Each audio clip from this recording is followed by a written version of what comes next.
WWE filed a motion this week to dismiss the lawsuit that MLW brought against them, alleging a violation of the Sherman Antitrust Act, alleging that WWE also caused the cancellation of their deal with Tubi TV, which is owned by Fox, as well as caused Vice TV to back away from a possible deal with MLW, thus causing a loss in revenue that would have come from those deals.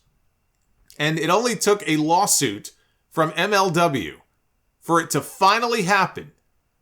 But WWE, for the first time this week, acknowledged that AEW has, in fact, been a success. Oh, the AEW haters are not going to like this. They're gathering as we speak. They're trying to regroup here and plot out their next move. I don't know what they're going to do. But they claimed in their filing, MLW does not plausibly allege that barriers to entry exist. AEW's success further undercuts MLW's unsupported assertion that substantial barriers to entry exist. The complaint alleges that WWE's popularity has declined over the last 5 years. It goes on to say that during the same period, AEW entered the proposed market and successfully sold broadcast rights to Warner Media. Subsequently, AEW managed to capture an average 2020 rating of 0.344 compared to WWE Raw's 0.5075 in the key 18 to 49 demographic. This successful entry and expansion refutes the existence of substantial barriers to entry. They brought up the demo. I love it. I fucking love it.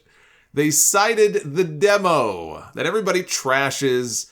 You know, when you have these ratings wars every, Thursday afternoon that erupt on social media. I don't even talk about it anymore because it's just so fucking toxic. But holy shit, I love it. I love that they brought up the demo in this filing.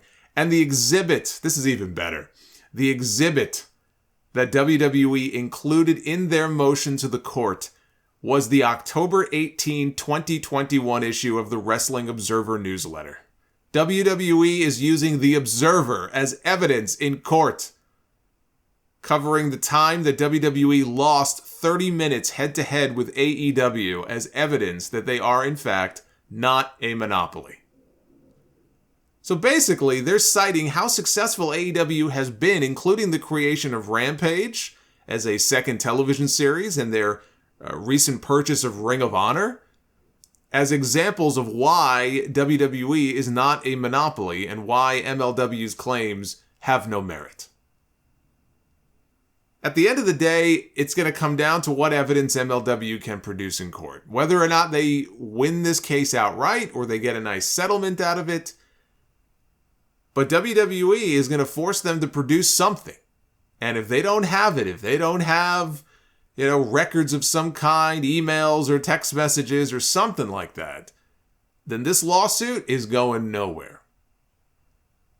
And sadly, Scott Hall was not the only recent wrestling-related death. JJ Maguire, which is a name that a lot of you may not be familiar with. You may never have heard this man's name ever in your life. But if you were a WWF fan or a WCW fan in the 80s and the 90s, I can guarantee that you heard some of his music. You may not have known that it was him, but you definitely heard some of his music. He died unexpectedly on March 11th at the age of 68. He first met Jimmy Hart as a member of the Gentrys, which is Jimmy's old band that he was part of. Jimmy did the vocals for the band. That's before he even got into wrestling. When using some of the real songs that WWF was using in the 80s got to be very expensive. Remember, Hulk Hogan used to come out to Eye of the Tiger. That's one of many real songs they used to use. Vince McMahon went to Jimmy and said, why don't you and JJ, your partner over there, why don't you guys come up with some stuff for a second wrestling album? The first wrestling album had done very well. They were going to work on a second one. That second one, turned out to be the Pile Driver album. I still have my cassette tape. That's how fucking old I am. I have my Pile Driver cassette tape laying around somewhere. But that album turned out to be, it had some of the most iconic WWE themes. And when you look at the body of work that J.J. Maguire, was part of as far as his wrestling body of work. Again, some of the most iconic themes in wrestling history. Shawn Michaels' Sexy Boy theme. Dusty Rhodes in WWE, his Common Man boogie. The Hart Foundation theme. The theme for The $1 Million Man. Money, Money, Money. The Honky Tonk Man, Demolition. One of the best fucking songs of all time. The Legion of Doom, among many others, all were written by Jimmy Hart and J.J. Maguire. And he also helped write Hulk Hogan's American Made theme that he used in WCW. So the way it works is that J.J. would write the music and he would play the instruments. Jimmy would do the vocals for some of them and he worked on the lyrics.